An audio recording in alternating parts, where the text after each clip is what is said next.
Okay, guys, I apologize. I had the phone up in the window. It got overheated, and all hell broke loose. So that's what happened. So now I'm good to go. But what I was saying was, last thing I was talking about how if you want to get rid of your anxiety and your depression, sometimes you have to remove things out of your life that is causing it. And that's hard to do. So I was giving you an example as a man. So let's say you have a man taking care of his people, and we're always using ladies, so this time I'm going to use a man. So let's say you have a man, he has his kids, he's at work, he's taking care of his kids and everything. Both people are working, husband and wife, and they're not married. And let's say they don't live together. And the husband's always taking care of the kids and everything. And let's say the kids live with him. And the mom is out having a good time partying, and she comes to the house when she wants to. If she doesn't have to. Vice versa, the guy, it could be a woman, the same thing, where the woman's working, doing everything, and the guy just comes to the house when he wants to. And, when they feel it's convenient to help or do whatever with the kids. Well, you have to ask yourself a question. One, what kind of relationship? Are you just there for the kids? Two, are you there to make it work and you want to make it work? And I have friends right now who are planning to get married, and they've been planning to get married back years ago. Like, I'm talking like this one couple I know, they've been getting married 10 years ago. They still ain't married. And I'm saying this because he does all the work and she doesn't do anything. She works, throws her money away. She has the kids, but he pays for daycare, so they're never with her. So one day he called me. He's like, "Hey, what's up?" I'm like, "Oh, nothing." It's like, "How you doing?" He goes, "I don't know. I feel kind of weird." And he started describing what it was. And I'm not a doctor, so I wasn't going to tell him. I was like, I kind of knew what it was, but I was like, no. Because I know his dreams. I've been knowing him forever, and I know his dreams. And so I said, you need to call your doctor. He goes, "No, don't you have to special go? Hey, McGowan, how you doing?" I said, "Don't you have to go to a special doctor?" I said, "No, tell your personal doctor." So he goes, he comes back, he goes, "Guess what I have?" I said, "What do you have?" He's like, "Anxiety and depression." He said, "You knew that though, didn't you?" And I'm like, "Yeah, I knew that." I said, "Because let me tell you why I knew that. Because I know you. I've been knowing you pretty much all my life. Second, hey, girl. Second, you go check out my site. Go check out my clothes store. I want you to wear something from my clothes store. You can sport it. Give me a holler. Give me a holler." You got my number. I know you do. I haven't changed it from when I talked to you last. So, what I'm saying is, I know, I got you. Thank you. Um, so, what I'm saying is, so sometimes with him, he didn't have the same dream, or she didn't even have a dream. She was happy going and partying. Okay, girl, thanks. She was happy partying and doing whatever she was doing, and the kids started getting older and asking questions. And that's where it hits you in the butt when the kids say, "Why you put up with that?" When you get teenagers and they're like, "Why are you doing that? Why would you put up with that? You're telling me to do better, but you're not doing better." Teenagers these teenagers nowadays, they don't hesitate. We would get our ass whooped, teeth knocked out of our mouths. These new ones, no, they tell you. They're like, "Mom, why are you doing this? Dad, why are you putting up with this?" So I said, "Well, do what write everything down," because he wanted to do a planning thing with me. So I did, well, with her too, but she never showed up. So we sit down and I can tell you the story. He doesn't care because he said he tells the story because he wants other people to go through what he went through. But anyway, it's on his site too. But we did a vision board together, him and I, and the wife never came. She was supposed to do one too, and she never showed up. We finished it. And then, like another week, she came by and said, "Hey, let me do this stupid vision board he wants me to do." So we did it together. And she just sat there and started crying. And we were laughing and we are doing it and fixing it. I had like three other people with me and that were doing it. We're all doing it together. And she's like, "Yeah, I don't believe in this. This is crazy. We're just doing it to be doing it." And so, and I don't charge to do a vision board. This is all free. So I'm sitting there with you, we're sitting there chilling. We're all cutting out the magazines, doing the vision boards. And then she's like, "Hey," I said, "Yeah, can you take him his?" I kept his on purpose. I said, "Can you take him his?" And she's like, "Yeah." And I said, "Okay." And so when it was time to go, we finished. I said, "Hey, can you stay a minute? I need to show you something." She's like, "Okay." So everybody left. It was just me and her. And I showed him the vision board. She looked at that vision board of his and sat down in a seat because we were setting up. I'll never forget. She sat down right at the bar. She had it in her hand. His was big. Hers was this big. Had it in her hand and started reading it. And so the vision boards I do, they're like this, and then they have flaps. So some of them you can move it and read it, and then some of them shut. So he did some flaps on his. He did some sticky notes. He did some things with his kids. He did a really good job. He's now teaching it actually. But anyway, she cried. She said, "Oh my God." I'm like, "What happened? What happened?" She's reading this thing, and I'm like, "What's wrong?" She's like, "I'm gonna lose him." I said, "What are you talking about? He's not talking about leaving you." She's like, "If I said he's gonna leave you, he wouldn't be doing all this. Trust me." She goes, "No, I would leave me. I would leave me. This is not who I am. I'm not." She goes, "I used to talk about people who would go clubbing every weekend till 2, 3 in the morning. That was me. I used to make the excuse, well, my kids would sleep in bed by 8. She goes, my kids are teenagers now. I mean, she was going on and on and on, and she didn't see her life.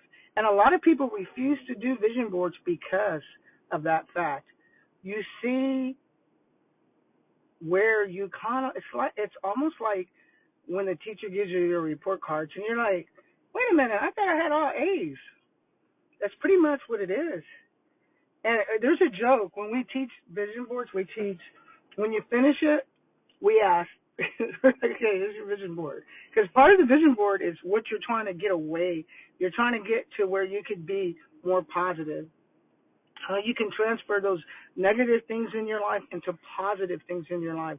Because once you start doing that, that anxiety and that depression is gone. I've been there, done it. I've shared my story with y'all.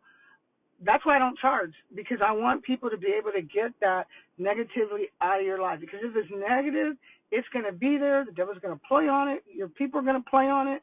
You got to get that out of your life. If you're tired of sitting in bed or watching TV every day, not doing nothing, and you're just tired of it, and you had enough of it, and you're tired of being the same thing every morning, Friday through Saturdays. I don't care what it is you're doing, and you like, there is so much life out there, and you are missing it. I will tell you now, the worst thing you can do is oh yeah,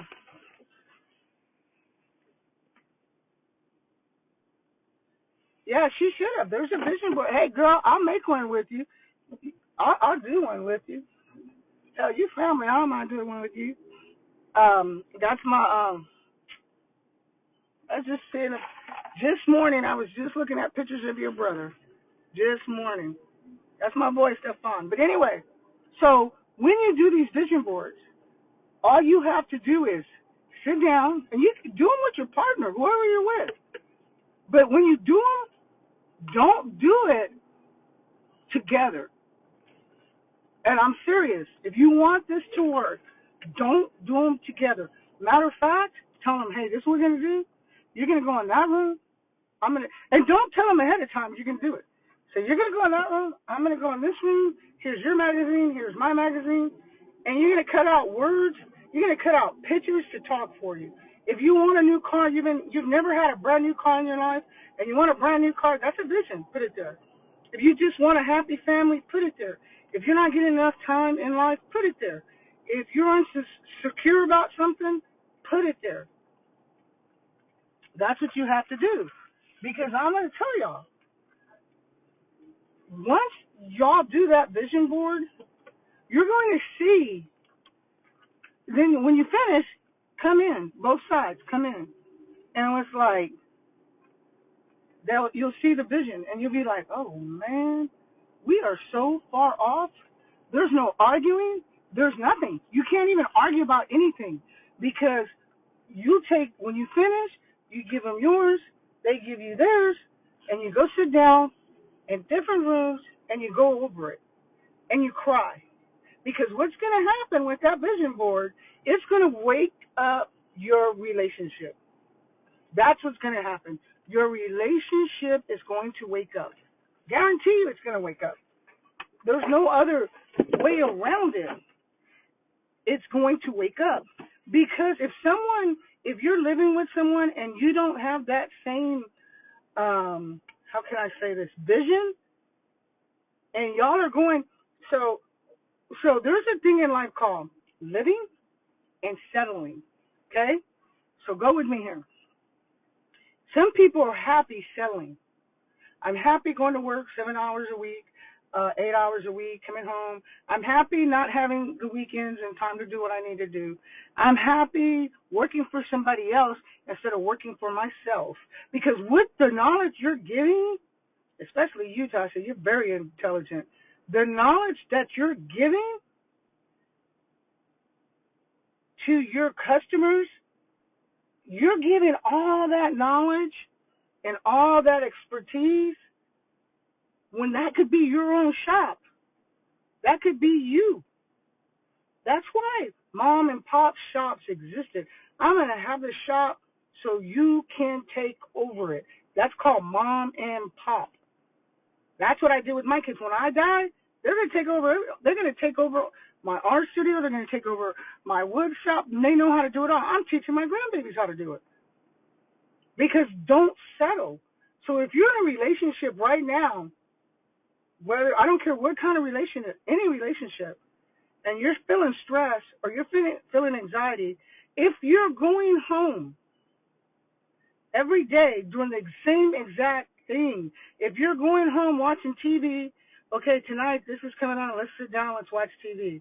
Okay, Sunday we're going to go to church. Okay, Friday we're going to go over here to Tucker's Club and we're going to party. And there's nothing wrong with that. Don't get me wrong. I'm not saying there's anything wrong about it. But you are limiting your life. And you have to start small.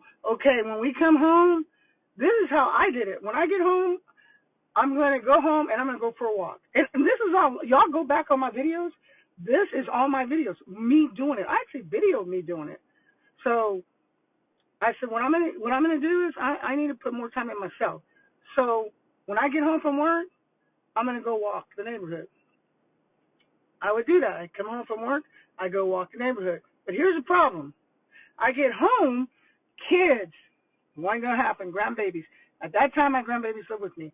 So that I need this, I need help with that, da-da-da. Friends, I need this. They'd be waiting at my house. My friend would be like, girl, I ain't even off yet. What you doing here? You know, I love my friends, but they were here. So I said, okay, I got to change this plan. This plan ain't working. So you know what I would do? I would get off from work, turn my cell phone off. I'm telling y'all. And I was a school, at that time, I was an assistant principal at Judson High School. I would turn my phone off. When I got in the car, my phone went off. That was the first thing. No one could call me. No one could tell me anything. Nothing. Grandma, come pick me up. Nope, couldn't happen. Bonnie, I had a flat tire. Nope, it couldn't happen. My sister, hey, you going by the store, pick this up. Nope, it couldn't happen. I turned off my phone. Second thing I did, I said, okay, I cannot walk at the house. I refuse to pay a gym. I'm not going to pay a gym. I mean, I work at a school. Plus, there's 100 parks. So on the way home every day, I started walking. I would park my car at the park, and I would walk the park. The first week, this is how bad it was, y'all. The first week, 7 days, no one even questioned where I was at. And then we went to 3 more days. Still, No one questioned me where I was at. And I'm like, what? There's something to this. They're not even asking me where I'm at. No one's questioning me anything. They don't even know I'm gone. So probably about 2 weeks, 3 weeks later, I said, wow, I spend more time in the park. How can I make this successful? What can I do in the park after I finish walking? Because I ain't got to go home because they ain't expecting me. So you know what I did? I started writing my book. I would go for my walk in the park. I would finish, and then I would sit there and work on writing my book. That's what I did. 4 years. And in 1 year, I knocked out over half that book because I didn't come home. And then someone would say, it took them a while. They're like, where are you at every day? They started noticing that I wasn't even home. It took them that long to notice that I wasn't even home. That's what I'm saying. Look at what you got. Are you going home every day? Are you running home? I'm sorry, y'all. I have to turn off my alarm. Front door. Are you running home? Are you running home every day for nothing? What are you running home every day for? Ask yourself that. Why am I running home every day? So that's what I asked myself. So I'm like, when I got home, I was like, wait a minute. They don't even know I'm gone. And it took them a while. And I'm going to tell you what took them a while. Because they noticed that I hadn't called them. And then they're like, okay, she's up to something. What is she up to? And it took them that long to figure it out. And then they're like, ooh, I said, I was walking in the park. Oh, which park? Oh, just one around the corner. I wouldn't even tell them what park. Because my friends would go find me at the park. Or my kids would go find me at the park. Or my family. So I didn't even tell them what park. They're like, why are you being so secretive? Who you got? You must got a new boyfriend. Who is it? Da-da-da-da-da. All this stuff. And I said, you're right, I do have somebody else. And they're like, well, who is this somebody else? I said, I have myself. I have me. I can't do anything for anybody till I do for me. So, if you're in a relationship, we're going to go back to anxiety. If you're in a relationship and you're dealing with any kind of depression, anxiety, that is where it's coming from. Don't do like we did. Our generation did not know what that was called. We would lay in bed for days. We would do things for days, y'all. I'm telling y'all. Y'all see it. I could die tomorrow. I could get sick tomorrow. I don't care because God has given me so much. I've done more. Man, people look at me and they're like, what have you not done? That's my number one thing people tell me. Tell me something you haven't done, Johnson. What's it like being Johnson? That's what they joke a lot. And I said, you know what? I had to get here baby steps. I wanted to make sure, and what motivated me was my mom and dad. My mom died right after she retired, had all that money. My mom, when she died, we found $100,000 checks in her glove compartment from Luby's, where she owned part of Luby's. And not even cash. When my dad died, same thing. Within months, they retired, they died. And my mom and dad, before they died, they said the same. My dad died of cancer. My mom died of, she had Alzheimer's. But they said, both my parents said, don't do like we did. Don't go out there and work for the man. Don't give up your life. She goes, back then, we had to. We had to play that I want to give for my kids so they can have better than I did, so their kids can have better than they did. Those days are gone. You don't now, at no time, have to sit and give up and settle for nothing. There's so much content in the world today that you can make a living by. Is it scary to make that step? Yes, it is. But if you have someone there with you and you both were in that relationship, that relationship should be establishing day by day some of those steps. Someone needs to be saying, hey, you know what? I want a pool. I got a pool in my backyard. Y'all seen it. I'm looking at it right here. Right here. You have to. And then people come on and tell me, oh, you don't know what it's like because you got a pool and a hot tub. No, Brenda wanted a hot tub. So my roommate and I, what do we have to do? Go out and work for a hot tub. That's what you have to do. If your vision is not on the same thing as everybody else's, then, I forgot my dog had to go to the bathroom, then it's not going to work. That's why I got my pool. All of this, it wasn't given to me. You have to find someone, or if you live by yourself, you have to find someone who has that dream. You know, I had a small hot tub. Y'all go online. Now look what I have. I have an 8-man Jacuzzi brand hot tub. I started off with a small one right here. This I built and put up. But it started off, this whole backyard, I set out here on a can, and I told Bonnie, this is a dream I have for the backyard. And she looked at me like, yeah, right, whatever. I'm being honest. But once people start seeing your dreams, and they start saying, you know what, this will work.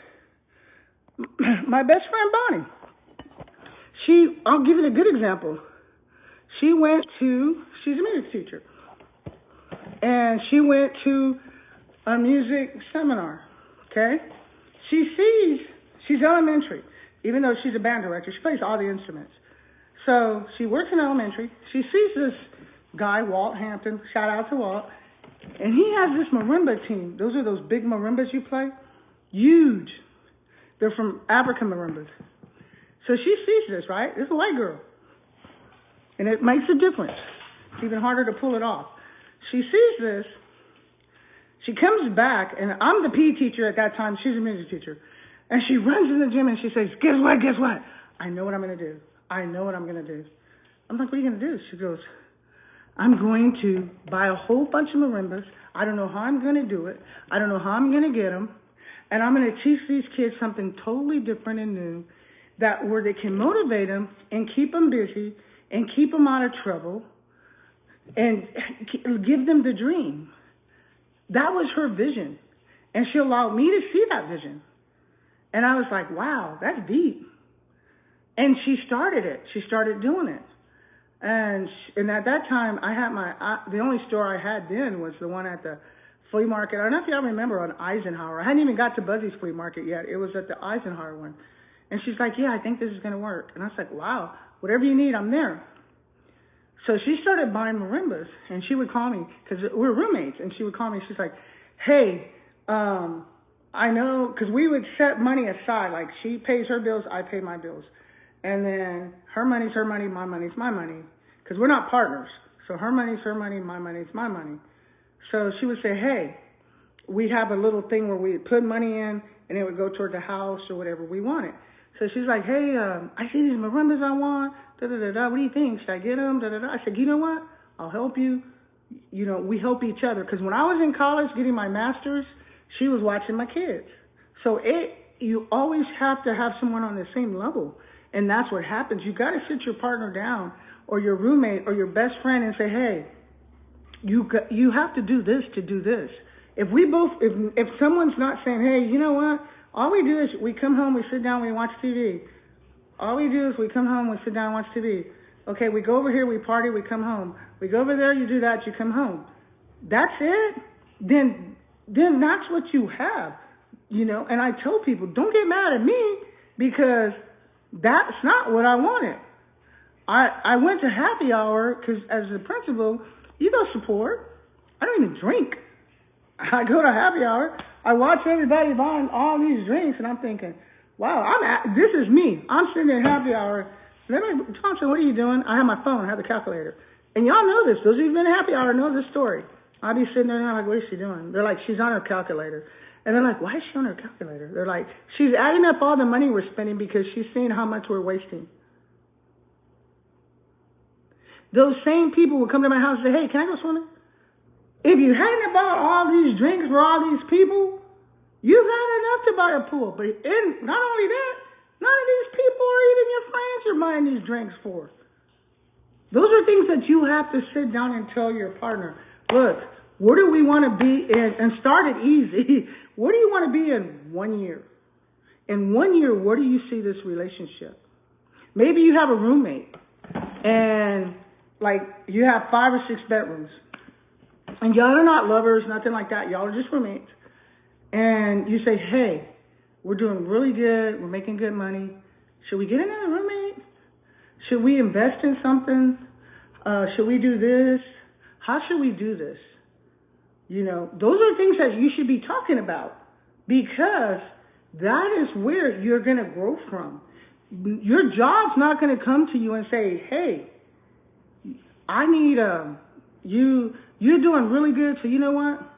I'm going to give you $800 on your next paycheck. That's never going to happen, ever. It's not going to happen. So what I'm saying is, and if it do happens, if you're a teacher or something like that, it happens. I'm going to tell you right now, it happens. I'll never forget my first pay raise. My check was less. It was less. I got my check and I'm like, what the hell happened to my pay raise? I go over to district office like, hey, y'all messed up my check. She goes, no, we didn't. You're in the next tax bracket. It just put you up in the next. Looks good on paper. It doesn't do you no good. And I see people out there fighting. I think we should get a raise. I think they should give us 2.5 raises. If it's not more than $400 or $500, you're going to end up paying for that more than what it's worth in taxes. Those are things. Look at 12 years. Divide that by 12 years. Do the tax bracket and see for yourself if you think I'm lying. See for yourself. But you have to sit down and you have to tell your family, time out. We're timing out here, y'all. We're not all on the same page. Yo, you've been living here 5 years. Where are you going? When are you leaving? You 17. It's time for you to go. What's your plan? Let me see it. Here's a magazine and a board here. Go do your plan. Okay. How old are you? You 3? You fine. You go sit down. How old are you? 8? Okay. Let me see your junior high school plans. I want to know what you're going to be in. I want to know if you're going to be in basketball. I want to know if you're going to be in football. I want to know if you're going to run track. I want to know if you're going to be in band. I want to know be social studies. I want to know if you're going to play chess. What are you going to do? Let me know. I want to see it. Here you go. Take this magazine. You go in your room. Next person. By the way, give me your phones and all these games. Give them all to me. Set them down. Next person. How old are you? 17. Okay. Just like your brother. Here's a magazine. Go. Bye. That's what you have to do. Because someone has to say, whoa, time out. We're all settling here. We're not getting anywhere. Food is getting expensive. Rent is getting expensive. But our money's not changing. There is something not working here. You have to readjust. I readjusted this year. Y'all been on that journey with me. And those of you that's on here know what journey I'm talking about. I have a thing I've had plenty of stores, but my thing is at Homestead. Okay? Doing really good. Top of the world. Then I have my other arts around. Okay? So my income is coming in. Plus I'm retirement. I get my retirement. Good, right? This year, house note goes up $200, y'all. I live in a $300,000 home. That's just for insurance. Okay? Money's not different. Mind you, money ain't moving. Okay? So I have to reevaluate. Can I make that without reevaluating? Yes. But do I want to do that? Because if I do that, then I get complicit in what I'm doing, and pretty soon all that's going to catch me. So I have to come up with a plan. So I sit down and I did this plan with y'all. The plan I did was, I sit down and say, okay, these are my strengths, these are my weaknesses. Pretty much I've done so much. What is it that I can make money, but I don't want to leave my house? I don't want to work on anybody's schedule. What can I do? So I go back. Y'all were with me. We looked at the journals. We opened them up. Oh, yeah, I don't know what I'll do. I'll reopen up my clothes store. It was doing good when I closed it. COVID hit, so I closed it. Let's open up my store again. Totally forgot about it. Let's open it up. Matter of fact, it's even easier now to operate my store because Shopify's there. Let's put it on Shopify. Wow, this is so much easier. Now Shopify, they'll print my labels out for me. Wow. Shopify will print my clothes for me. Wow. So I started on Shopify 2 weeks ago. I sold a lot of stuff. Y'all seen it. I showed y'all the sales as they're beeping in on the phone. Deet, deet, deet, deet, deet. You know, you're sitting there, yeah, because each one of those deets is money. So then I took that money, because you get the money after everything, because they pay.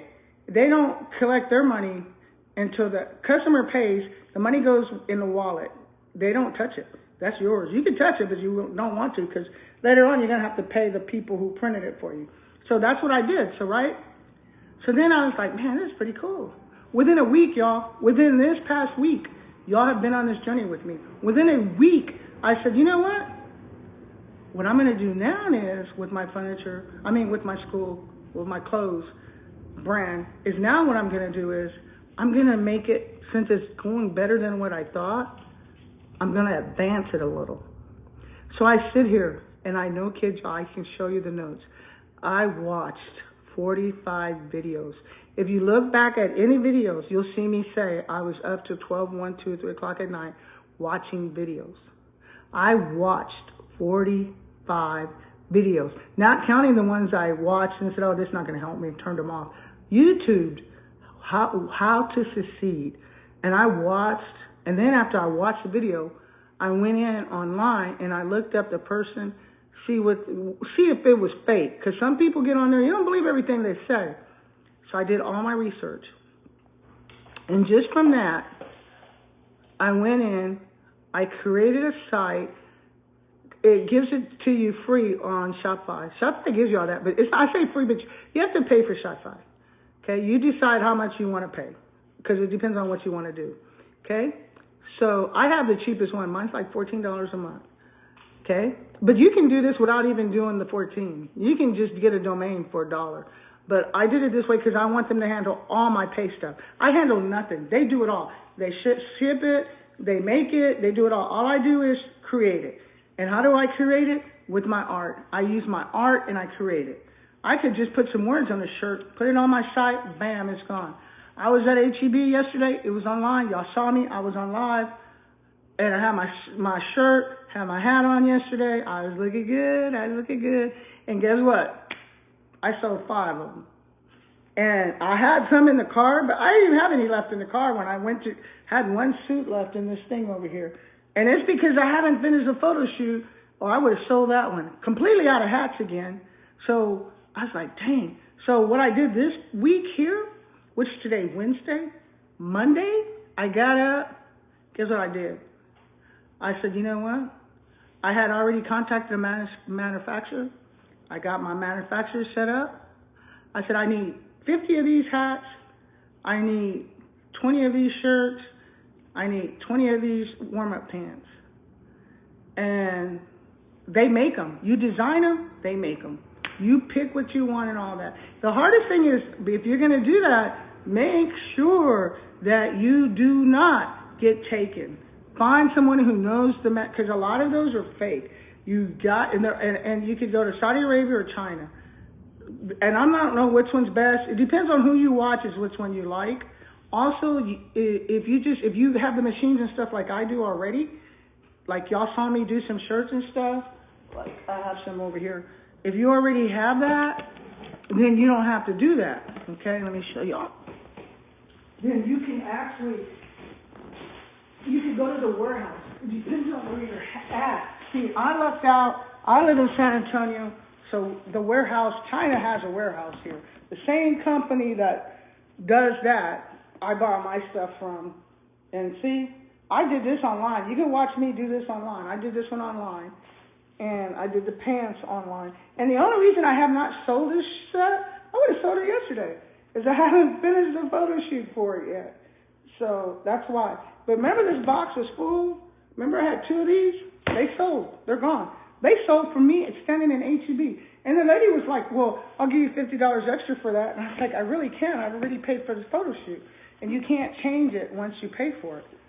Because I paid for where I wanted to do it at. I'm going to do it at Botanical Garden. You have to pay. But I did these myself. And so what I was saying is, what happens is, is this is a set here that I don't know. It's just this color. Everybody loves this color. It's this color, but this is all my own work. Everything is me. So I was like, okay, so this is taking off better than I thought it was. So that's what I got. That's what I'm saying. You have to find something you're good at. Let me show you. These are the last 3 hats I have. The ones we did the other day, they're sold. I hadn't even done these. So I can do my own, but now I have a distributor I just sent him my picture I want on here, my own artwork, which I can't get sued because I'm using my own artwork, and I'm good to go. So this place here is from China. So I ordered from there, and y'all been there. It's go on my site. You'll see me getting this stuff. Like, I'm getting ready to do these to go in my shop. This is double quality, good quality, not that cheap stuff, good quality. It's not cheap. This is good. Not that too hot, bulky. Look how thin that is. It's not that bulky. So I'm getting ready to do these right now, but not after I take a nap. So you get that discount. So a lot of times, so that took me to where I started making more than I thought I would. Because, back then, you didn't have all this. When I did my clothes line back then, it was more selling on your own. You didn't have the internet set up like it is right now. You didn't have YouTube, Facebook. You weren't able to sell all over the world. Now, I could get on my phone right now, and I can see people buying stuff, okay? So that's the difference. I wasn't able to do that. But think, if I hadn't sit down and said, you know what? Our house note went up, and I'm never selling my house. I homestead it. So I'm like, okay, the house note went up, the insurance went up, so let's see what we're going to do. And, this house is almost paid off.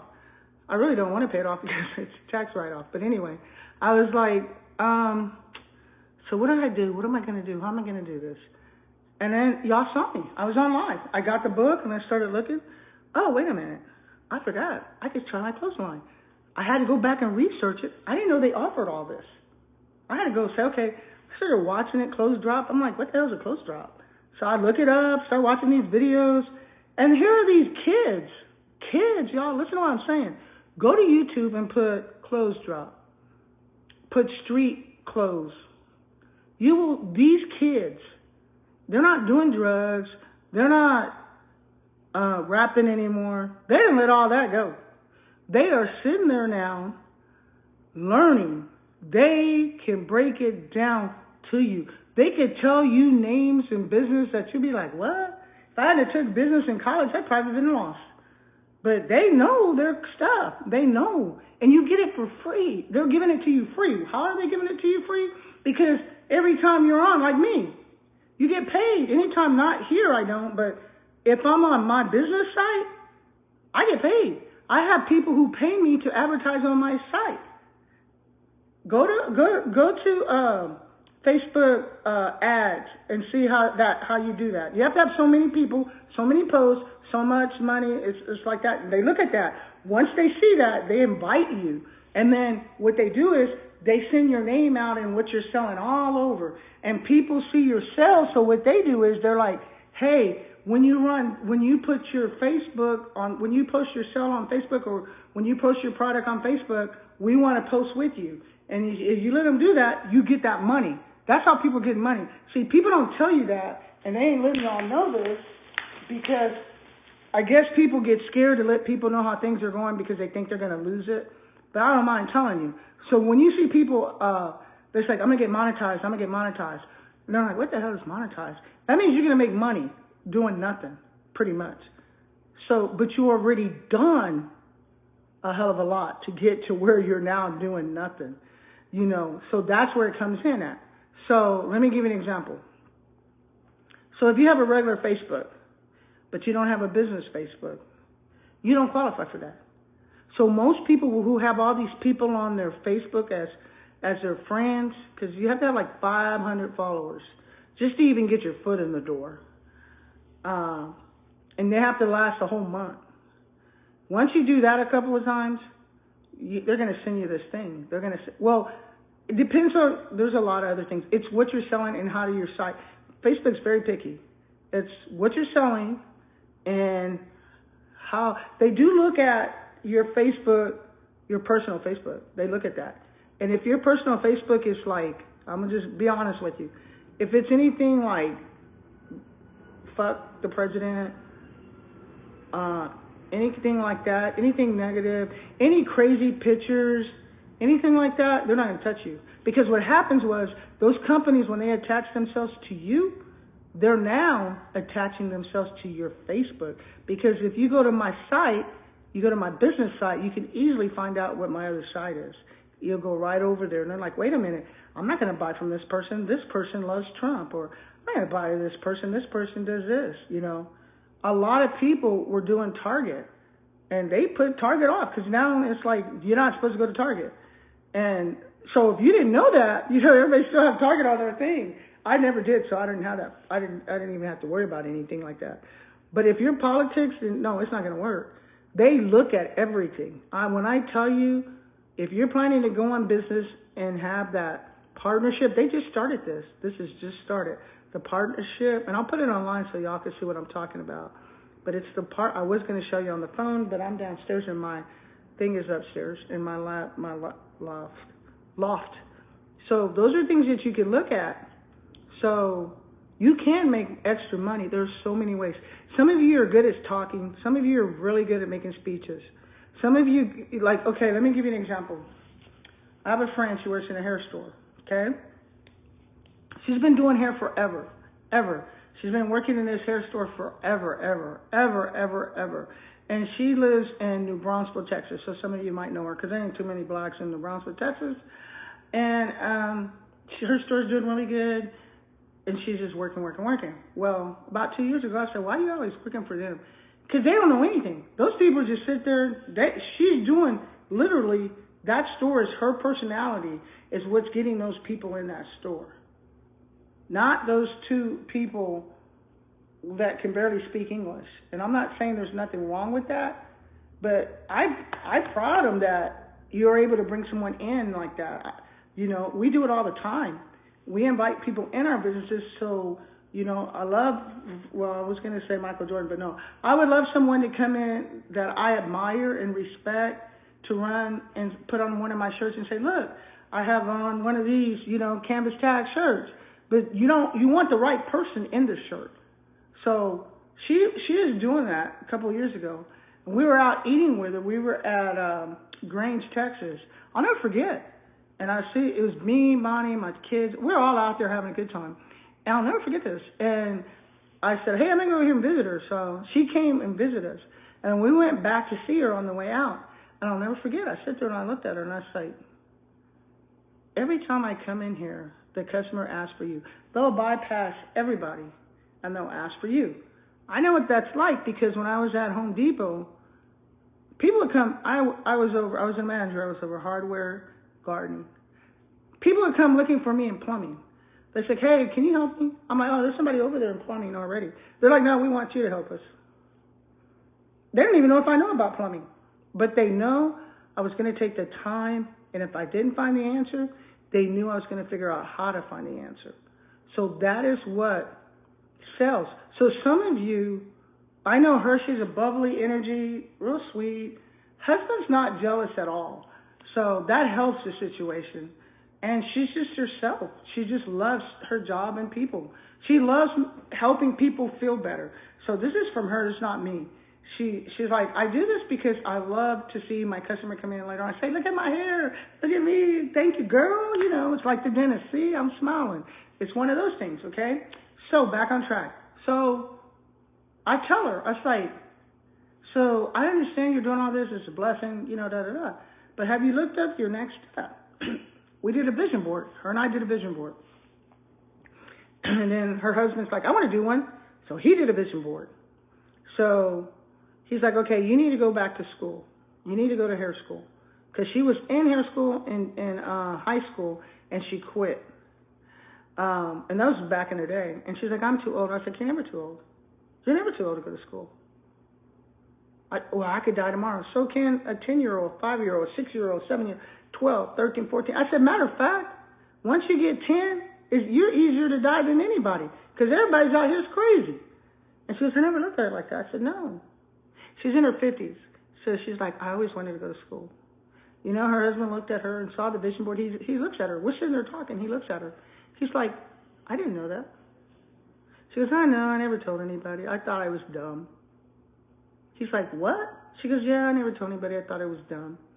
He's like, you know what? No. He called them kids. So y'all get in here. Went to the door, pulled the kids from playing outside. They had 4 kids. Brought the 2 oldest in, brought them all in and said, things change from this today. Things are going to change. Your mom will not be coming home cooking every day. You will help prep the meals. I will be home at this time. You will not be out there and in the house on these video games. You're going to be out here doing your homework. Your brothers and sisters are going to help you. This is what we're going to do to help your mom. Y'all, when I went to that graduation, I cried. It had nothing to do with Brenda Johnson. That was all God. She's like, I had just prayed for change. And you know what? That lady walked that stage. That lady graduated. And I helped her and I told her. She's like, why? Because guess where she is now? And you're not going to believe this. She's in L.A. running one of the top ones in L.A. And I know for a fact, I know how old she is for me. Right now, she is 59. Don't even look 59. So I'll be 61. 62. I'll be 62 in March. Yeah, she's, man, she doesn't even look it now that I think about it. Yeah. You know what? I was like, wow, she's a good friend. I didn't want to lose her. And she called me one day. She said, hey, what are you doing? I was like, nothing. She goes, hey, I'm going to send you some tickets. I said, tickets to what? She says, I'm going to send you tickets to fly up here. We're going to take you out and do some stuff. I'm like, hey, I appreciate it, but Brenda's not flying no time soon. This is a while ago before the plane started crashing. I never like to fly. Anybody knows me know I don't fly. And so she starts laughing. She goes, girl, you better catch the train. I said, no, it's cool. I really appreciate it. She goes, I just want you to know I appreciate, she goes, I wasn't looking at only me, but it helped my husband and I grow together, and it helped her open up channels of communication with her kids. Those communication channels we as kids, as parents, don't want to have. It opened up those channels. And it's hard. I have a grandchild right now. She's in 12th grade. She's going to Purview. She's already got accepted to college. She's good to go. Everything. Can't tell them nothing. You can't. I don't care who you are. Brenda Johnson, the greatest principal in the world. You can call me whatever you want. But kids do not, your own kids, whoever they got their blood in you, are not going to listen to you. So you have to go tell somebody else to tell them, and then they listen to them. That's how that works.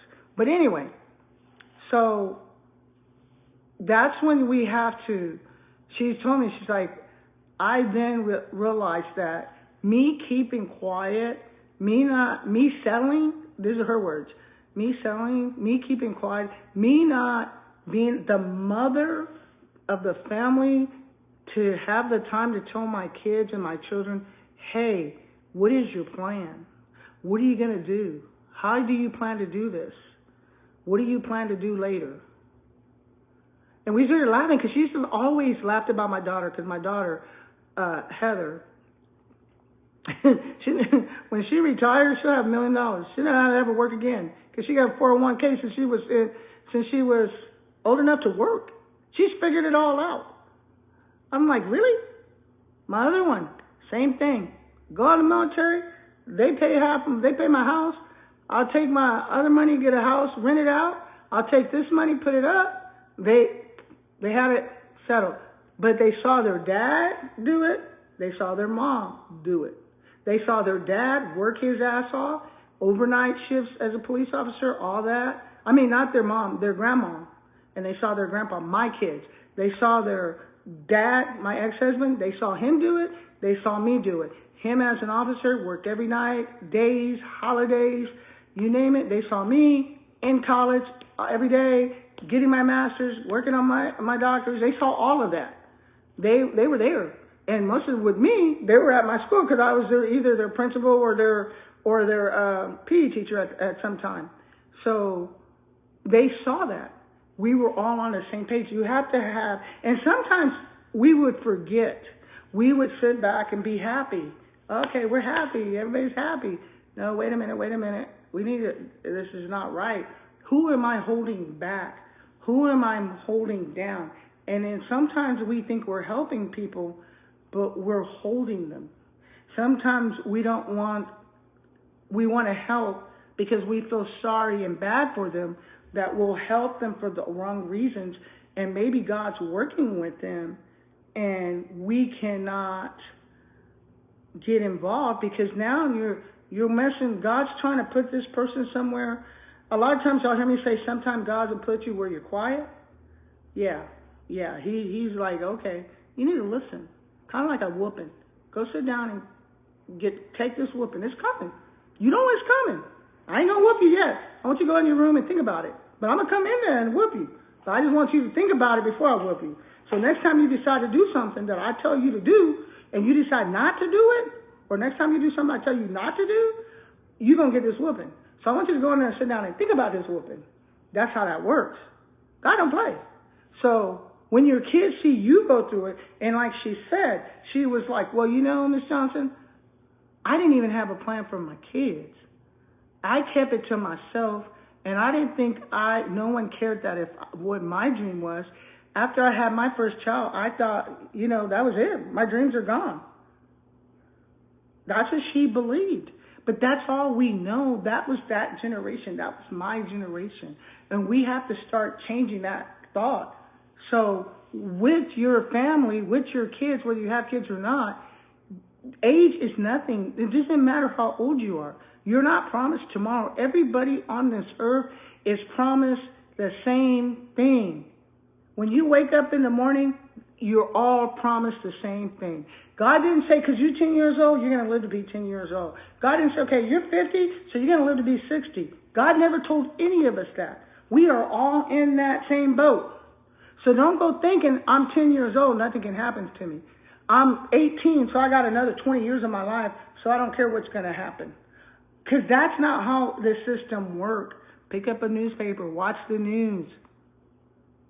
When you get my age, you tend to live longer because we are more careful, because we know. We're more, okay, I'm not going to go down this road at 3 o'clock in the morning because, 1, I'm too old to do something. 3, somebody might try to mess with me. But no, if I'm 20, you can't tell me shit. I'm 20 years old. Mess with me. Oh, boom, 3 in the morning, coming from my boyfriend's house. How many times have you seen people killed by a drunk driver? Kids coming home. And great kids, never been in trouble, never done nothing. Coming home from their boyfriend's house, 3 o'clock in the morning. My first question would be, why didn't the boy go to her house? That's the first problem. But anyway, so you see that. I know because I used to be a teacher. I used to be a principal. Those are my students.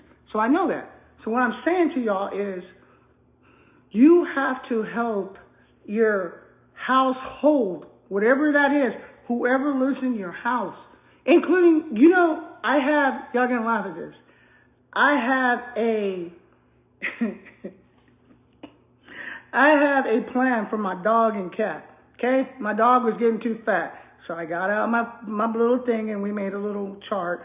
Okay, how are we gonna get this dog so she don't end up dying early and we can keep her healthy? You know what we did? We stopped feeding her food from that we'd go buy McDonald's or something. And now she eats her food. So we had a plan for an action. See what I'm saying? We have to get back to that. We have to get back to saying, why am I going to work for somebody else? How am I going to teach my kids, hey, this, because if you don't tell them, you know, if I sit here and I say, you know what, go bring me, and I've done this to kids before, you know what, go give me that rock. They'll bring you the first. Try it. Tell your kids today, I want you to do a favor. Do me a favor. Or your husband or anybody, do me a favor. Get a spoon, just a regular spoon. Not nothing fancy, a regular eating spoon, okay? Set it in a corner. And like I'm sitting in this room, set it in a corner. I want you to do this and say, hey, can you hand me that spoon? They'll hand it to you, okay? Wait a while, let them leave the room. Put the spoon back. Say, hey, can you hand me that spoon? They'll give it to you. Let them leave. The third time, hey, can you hand me that spoon? You need to get that spoon yourself. Why is the spoon here? That is how we think. And some, you can tell. The ones that have vision, you can tell. Because if you say, hey, hand me, like when I do my speeches throughout the thing, I get paid to do speeches all day, but when I do my speeches, I'll ask, I said, who do you think will give you that spoon? Certain people, you're like, so we'll have group 1, 2, and 3. Group 1, can you hand me that spoon? They'll look at you and say, you get it yourself. I ain't getting that spoon. I got other things to go do. Those people are called go-getters. They're thinking about themselves and their mind is on them. Second group, hey, can you give me that spoon? Sure, here you go. Those people are called take your time out to help somebody else. They'll give it to you, and then they'll go do what they're supposed to do. And sometimes you'll even hear them say, this happened to me. What was I going to go do? Forgot what I was going to do. Because they allowed me to take their mind off what they were going to do. The third person, hand me that spoon. Here you go. And they leave. You put it back. Hand me that spoon. Third person gives it to you again. Hand me that spoon. They give it to you again. You know what happens? Let me tell you what happens. They do that for everybody. Those are your givers. Those are the ones that stop their lives. Everything stops. Okay, I know I have to cook this chicken for supper and the mashed potatoes and gravy, but while I'm doing that, okay, I'm gonna turn off my stove for a minute. Okay, let me help you with your homework. Oh, okay, what's going on? Oh, you need her picked up. Hold on a minute. Hold on. Hey, can you help your sister with your homework? I'm gonna go over here and pick up. That's who picks up that spoon 3 times. That's who gets nowhere. Nobody, if you're doing that, nobody's getting nowhere. Why? Because the leader of the house is running around like a chicken with their head cut off. They're not leading. They're not doing anything. There's no one saying, hey, time out. We're not getting nowhere here. That's why my students will know I have a saying. It's called pick up the spoon. Because if you pick up that spoon, you're taking time from yourself. If you're going to take time for yourself, it better be something that you're going to get something out of. And that's what people don't realize. Our kids don't get it. Some people don't get it. When I was working in PE, we did a thing with the kids. It was a science experiment. I was a science teacher. I had in elementary, y'all remember I had a science club. I started a science club. It was every Tuesday and Thursday. They come in early. They had their and 3 of those students are scientists, by the way. They had white robes. We got them little white, not robes, but the jackets, like scientists. We had them set up. They had a little badge. They were science. They come every morning. We did science periods. They aced. Let me tell you, aced their testing. The science, they aced it. Because that became a part of them. They had a vision. Just like when I was at the alternative school, people said, Ms. Johnson have lost her mind. I was assistant principal. And no, wait, I was acting principal because we didn't have a principal at that time. It was just me. It's right when I got there was nobody there. So I'll never forget. They're like, this lady's crazy. They're like, what's she doing? She's putting these kids in robes and taking their pictures. Yeah, I lined every last one of them up. And I had 5 robes. I'll never forget. I still got pictures. Some of y'all have those pictures. And I put them on. And first of all, I'm at alternative school, okay? First of all, everybody's cool. Like, if you think I'm putting that on, you got another thing coming, Ms. Johnson. You think we crazy. It ain't happening then. So all I had to do was find the hardest person there. The person who talked the most shit, who everybody listened to, who everybody followed. If they say jump off the house, everybody's going to go jump with them. As I found that person, brought him into my office, and we had a talk. By the time he got back, everybody was like, they were in a line. There was a line. I'm like, dang, you got that much control in this building? They had a line. And after that, I talked to him. I said, if you have that much control, can you imagine what you can do? Positive? If you could take what you People listen to you. Can you imagine what you can become? I said, all this stuff you're complaining about in education, because he was always complaining. He had some good points. Do you realize how you can change that? And today, this man, I can't tell you his name because of privacy laws, but I wish I could tell you who he is. You wouldn't believe me anyway. You wouldn't believe me. But that's what I'm saying. That's why I laugh when people say, well, people from alternative. If you look at the people, not everybody, most people who go to alternative schools, I'm going to tell y'all this. Either two things are going to happen. They're either going to make it or they're not. It's going to say, you know what? Wow, this is not the life I want. I was there 13 years. I'm telling you. They're going to say, this is not what I want. I don't want this. Or they're going to try to become it. It's either going to get them killed because that's not their life, or they're going to prison. There's no in the middle. There's not. It used to be, but that in the middle is gone now. Because now, kids didn't used to have guns. You used to fight. You wake up the next day, fight, wake up the next day. Well, I saw it come in, the system. So now, you might have shot homeboy on a Saturday, and you might have shot homeboy on a Sunday. You get in a fight on campus, now you at the alternative school.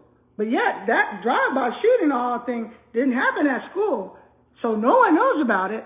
Now, both of you are both sitting in the same school. You see how that works? And I don't care what district you in.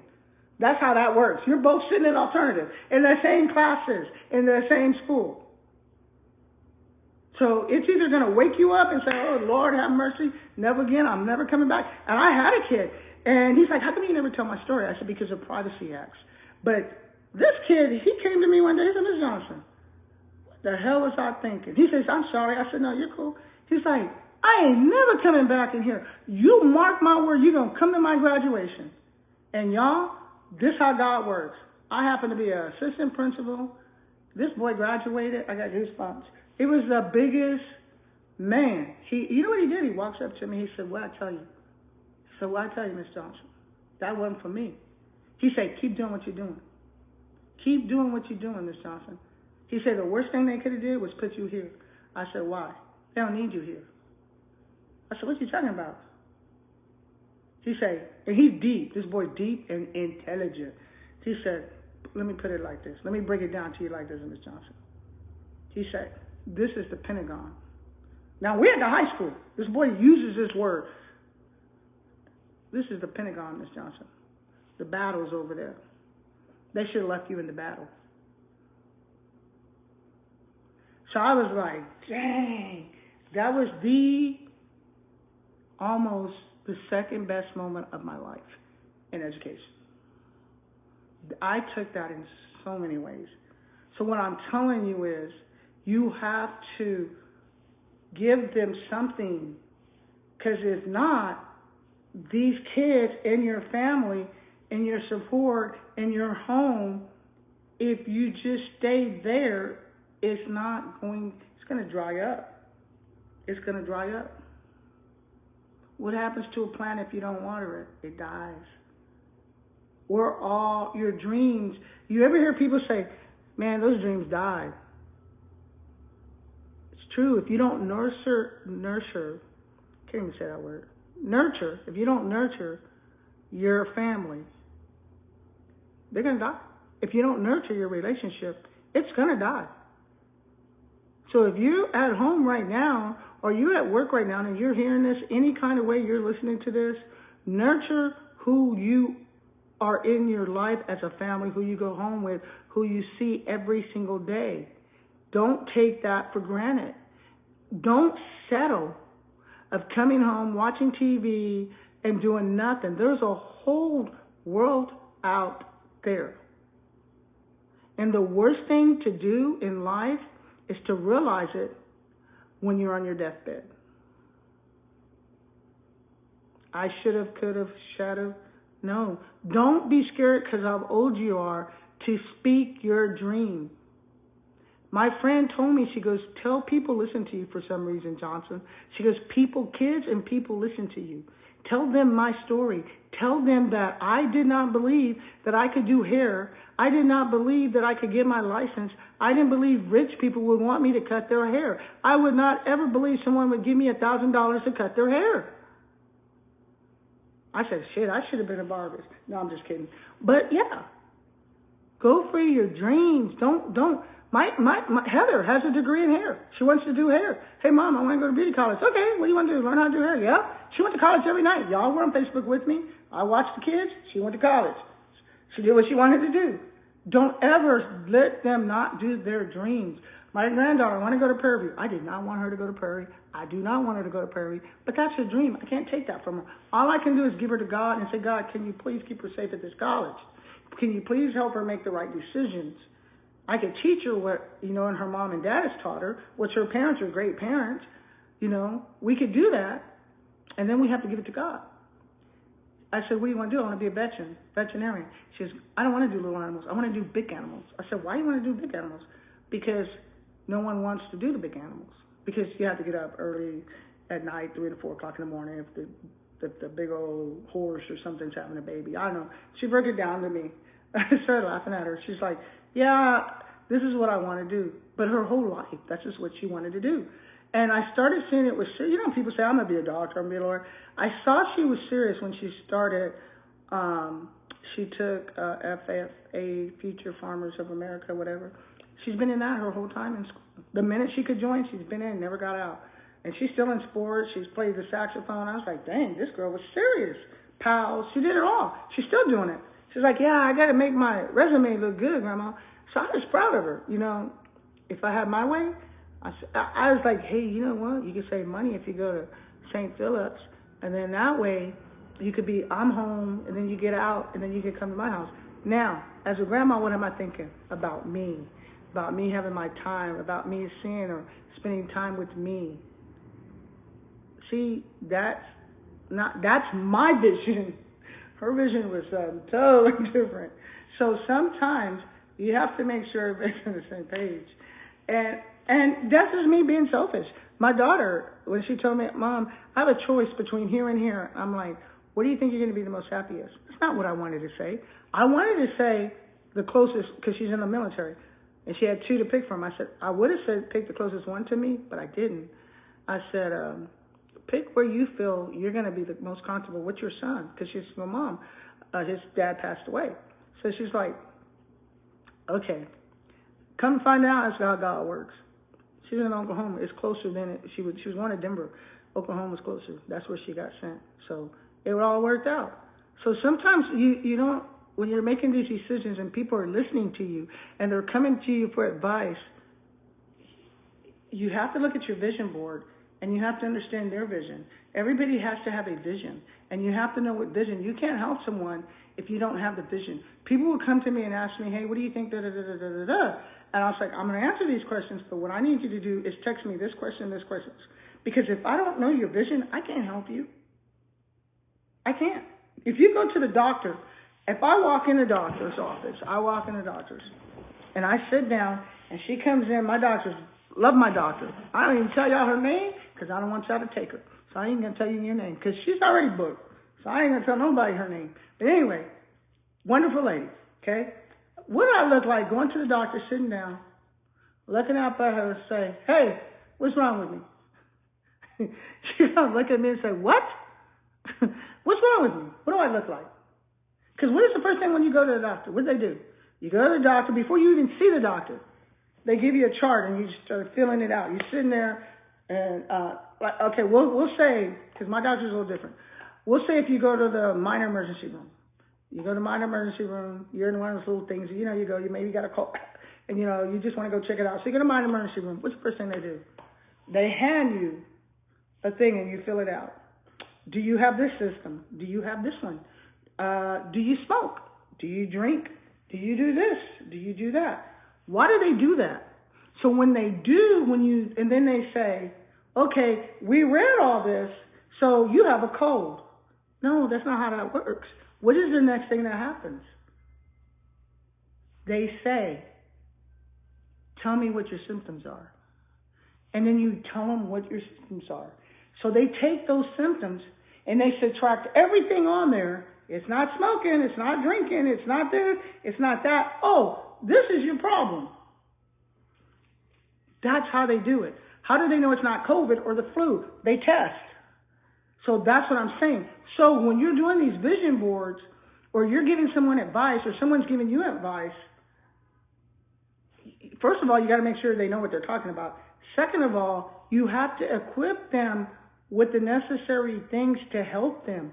If you don't be honest, I did vision boards with people who were not honest, and when they finished their boards, I looked at them, I was like, no, this is not honest. You got to be honest. They're like, how you know I'm lying? I said, because I know you. Can't lie to me. I know what's going on at your house. Hell, I live 4 houses from you. I know what's going on over there.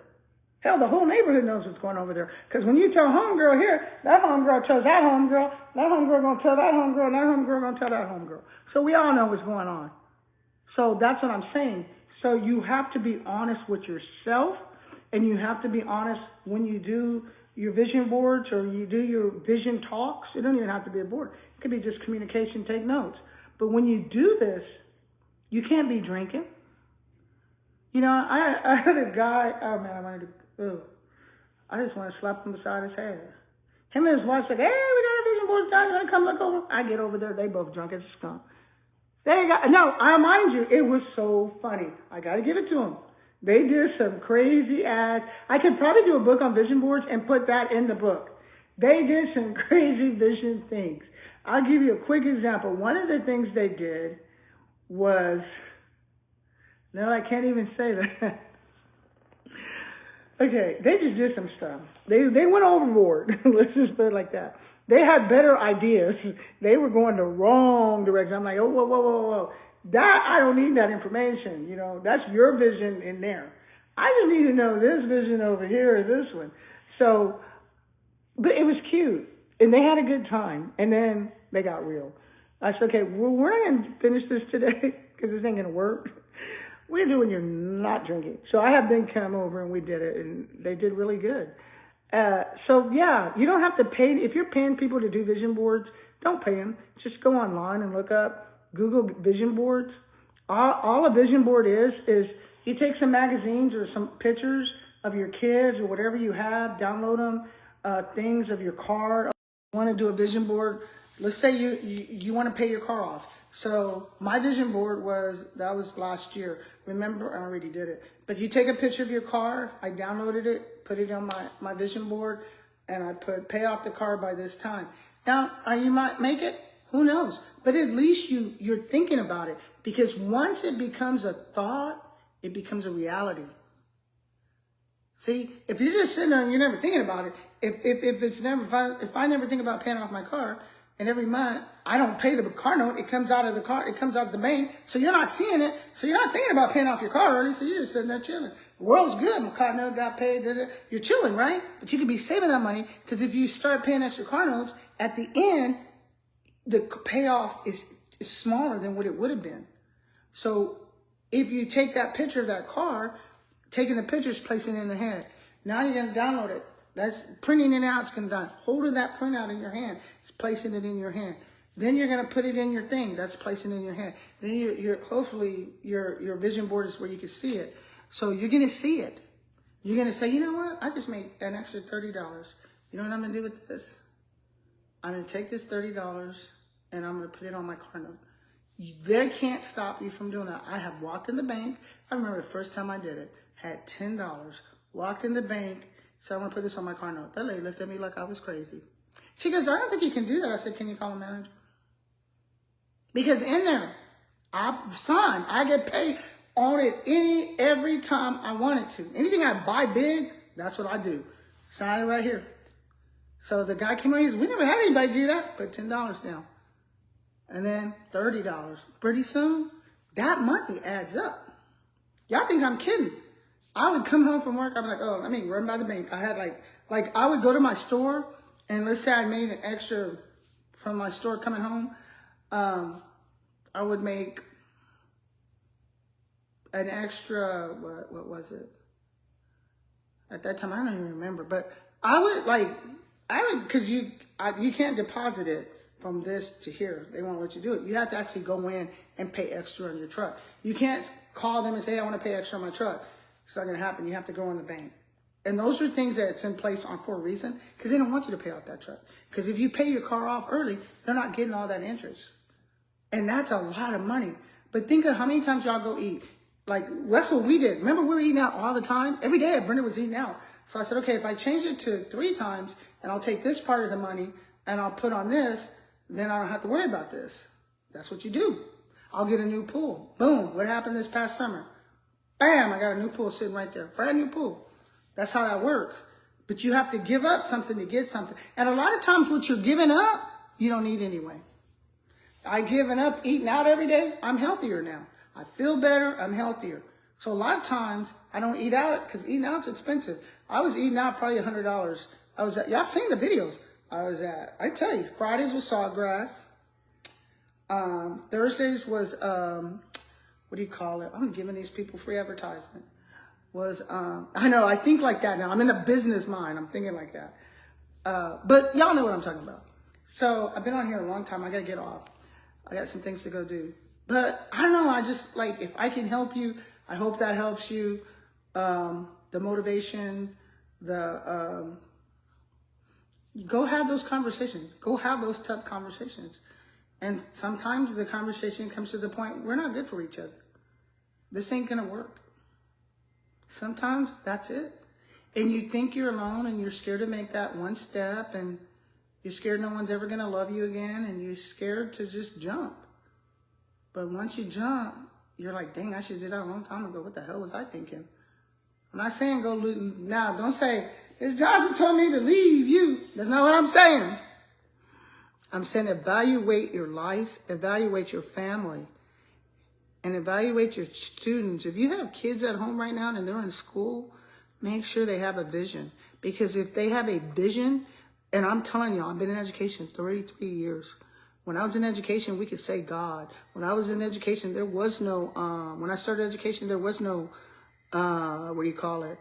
special ed. That didn't exist. When I was in education, you could hit a kid, you could paddle a kid. When I was in education, you could, the principal actually had an office. Office was close to the classroom. When I started education, the principal actually taught in the classroom. That's how much they didn't need a principal in the front office. Times have changed now. You better give those kids a vision. You give your kids a vision, and when they do need to make decisions, it's easier for them to make. I can give you a quick example, and I got to go. First example I'm going to give you.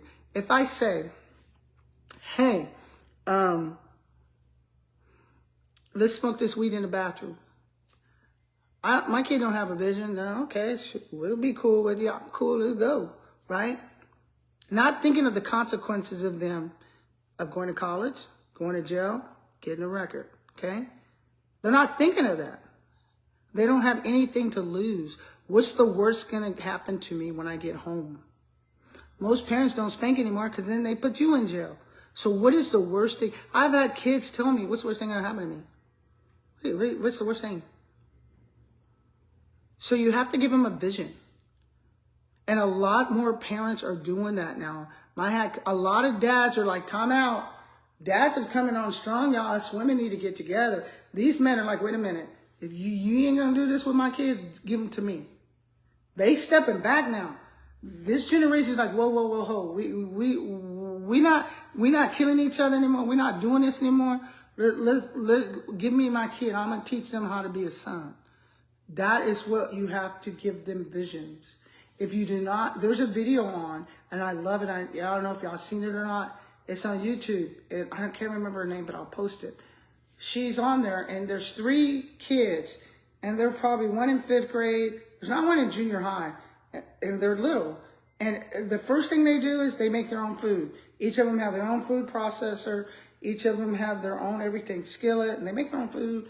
I don't know if y'all seen that, but you got to go look at it. And that, she's putting vision in their head. And then the girls will come up and they'll put these things and they'll make their own jacket. You know, she has those things where you cut it out and they weed it. It's on there. You'll see the video. That's vision. Just like with my grandkids, I take them out to gardening and all that. They did gardening. I bought a rabbit for my granddaughter. It was sick. We took it to the vet. She was with me the whole time. We had to put it to sleep, my granddaughter. And she says to me, I'm going to be a veterinarian. You have to, and I'm not saying it because of me. Her mom and dad are very good. That's the first time I heard her say it. She probably said it before then, though. So you have to give them vision. And when your kids see vision, or your person you're with, your partner, or your family member sees a vision, then things start happening. You know, it's almost like I could see God sitting there saying, you pray every day for this, but you ain't doing nothing to get it. You know, that's like me sitting here saying, get that spoon, get that spoon, get that spoon, get that spoon. Pretty soon, I'm going to get tired of getting that damn spoon. So get up your ass and get it yourself. I done blessed you 3 times getting it for you. Now it's your turn. What you going to do to get it? Then once you get it, what you going to do with it? So that's it I have today. I'll do these once a month. So I hope somebody really, you know, got something out of this, because it's been 2 hours, y'all. 2 hours. So I got to go get working on my clothing line. And now the good part is, what I started it for, I done paid off already. Now this is fun. I love this. This is fun. You get to take your own art, put it on clothes that people would wear. That is like big. So all over the world. That's another thing. All over the world. Dream, guys. It's okay to dream. If you have a dream, go home and tell your husband and wife, this is my dream. Say, sit down. I need to talk to you. You want to freak him out? Say, look, stop. Supper was good. We need to talk. I need to tell you something. And set them down. I don't care how old you are. If they're 70. Actually, I'll tell y'all. Y'all know Reggie, my brother-in-law? He was in college. He died of cancer. But before he died, he was like 70-some years old. He graduated from college. He went back to college when he retired. Sit down. Say, honey, I got something to tell you. I should have told you this a long time ago. This is my dream. Can we make this work? I always wanted to be da-da-da-da-da. Do you see any future in that at all? Do that. Do that. You're not too old to make your dreams come true. If you wanted to be an artist, go be an artist. If you want to be a mechanic, it's not too late. There's so much now. God, y'all, man, I was like, I should have waited to go to college. There is so much free college for anyone over the age of 60. It's ridiculous. Because why? Because now they're thinking you're going to live to 100. And now you don't get your Social Security till you're 67, 60-something. That's crazy. But anyway, the college is free. After 60, you don't pay for none of that. Go out there and say, hey, honey, and let's say you're not that age. Honey, what can we do? I want to get a grant. I want to go to college. I want to go back. I know we have these kids, but how can you help me? It's time for me. Vice versa. When I say honey, I'm not talking about male or female. It's vice versa. It could be the husband wanting to go do something. Hey, I always wanted to be a beautician for hair. Hey, I always wanted to do this. I wanted to do that. Go do your dream. You don't get stuck in this cycle. Go to work, home, work, home, work, home, work, home, work, home, work, home. I did it. Thank God that my parents, I was in that cycle. I never forget. My mom told me, we were both in the hospital. I'll never forget, we had a stroke on the same day. And we're sitting at Methodist Hospital. I'll never forget. My sisters and brothers will tell you. I got airlifted to the hospital. My doctor was Dr. Law. And my mom came in EMS, and we both arrived at the same time, and we both had strokes. I came from UTSA. I was in college at the time I had a stroke. I'll never forget. My mom looked at me, and she said, you know, this is, because she had Alzheimer's, so sometimes she was in her right mind, sometimes she wasn't. But she looked at me, and she said, don't do like me and your dad did. Don't settle. And she got real deep. Talked to me real deep. I was sitting outside her bed holding my IV. I just started crying. And then I went back to my room because we were right next door to each other. But y'all, when I tell y'all, life is short. Don't think because you're a certain age you don't matter or it doesn't count. It doesn't matter. You think about that. Think about this. God did not promise us every day that we were going to live every day for the rest of our lives. You could be 1 year old, you might not live to be 2. You could be 4, you might not live to be 4. You could be 70, and you might live to be 80, 90 years old. Don't give up. Live your dream. Go tell your loved one, look, we need to reevaluate this. We need to do a dream board. We need to do something to show that, hey, this is what I want to do. I don't want to just do this. God has given me this beautiful world and this beautiful life. I want to start living now. I've done for everybody. It's time for me to do for myself. I've been a great mom. I've been a great dad. It's time for me now to do me. And you have to do that. Because if you don't, when you do get my age or older, you're going to hate yourself. You can't get this back. You can't. Every day's a new day, and some days you're not going to be in it. Some days I'm not going to wake up and be in this day. So every day for me, I live to the fullest. The older we get, the more we love life. The older we get, we learn, hey, I got to take advantage of this. I mean, if I'm sitting here, and if I was 88 years old and somebody says, hey, in 10 years, you want to go to Mexico? Oh, what the hell are you talking about in 10 years go to Mexico? See, we take it for granted right now. But you can say the same thing to a 35-year-old. Hey, in 10 years, you want to go to Mexico? Yeah, girl, go to Mexico. We're going to be doing this and this and this. It's not going to even faze them. But that same person who says, yeah, I'm going to go to Mexico, could die tomorrow. And you can still be living. Hell, you might leave 100 and still make it to Mexico. That is what you need to concentrate on. That's what you need to believe. Do not give up on who and what you are. You are special. You are somebody. And if you don't believe that, nobody will. I'm telling you, nobody will. Don't give up who you are. You are someone special. And the reason you let people treat you the way you do is if you don't believe it, then they damn sure don't believe it. You are valuable. You are here for a reason. Each one of us, God put us here for a reason.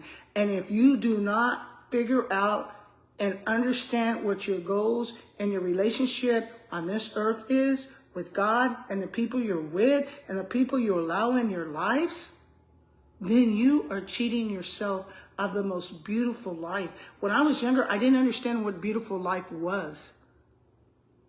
Thank God I was still in my 40s, 47. I can even tell you 47 when I discovered what beautiful life was. I'm like, everything they told us was a lie.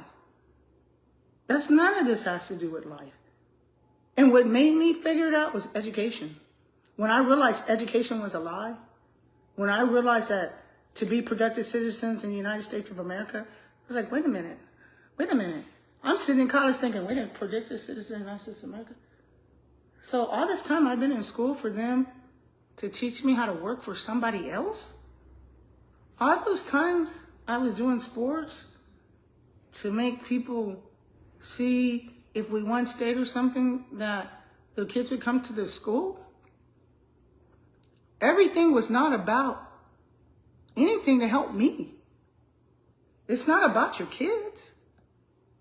The footballs, stop the money in football. See how many people go play football. Stop the money. You can't even get a band now. That's sad.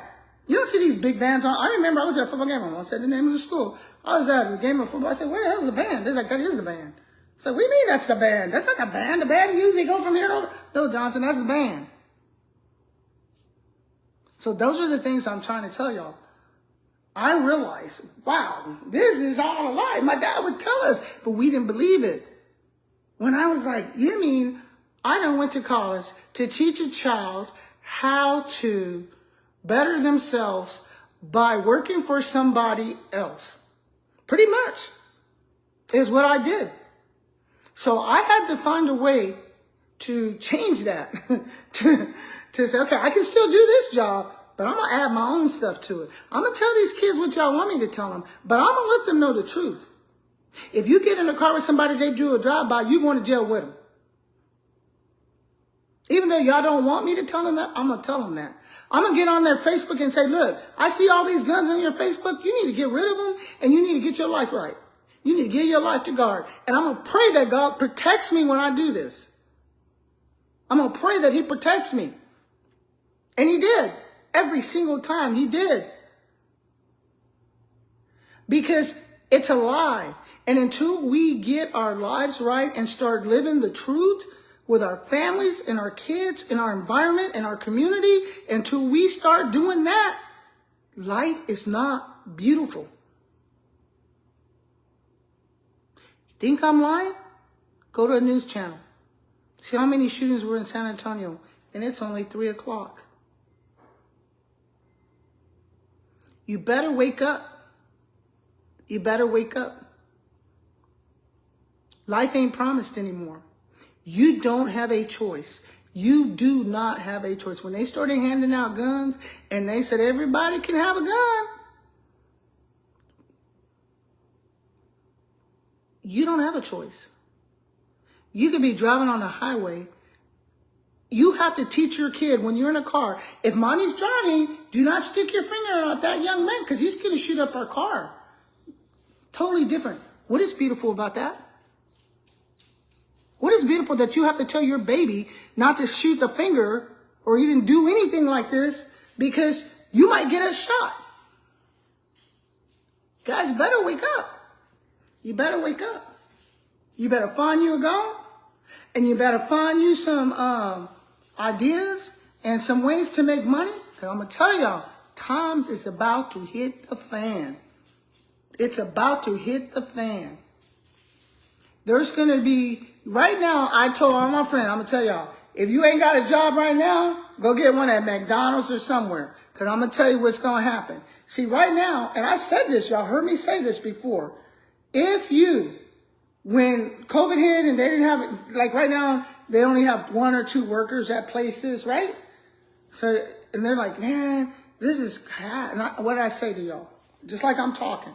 I said, it's going to change. The only way to fix it is you have to have a Exodus layoff or war.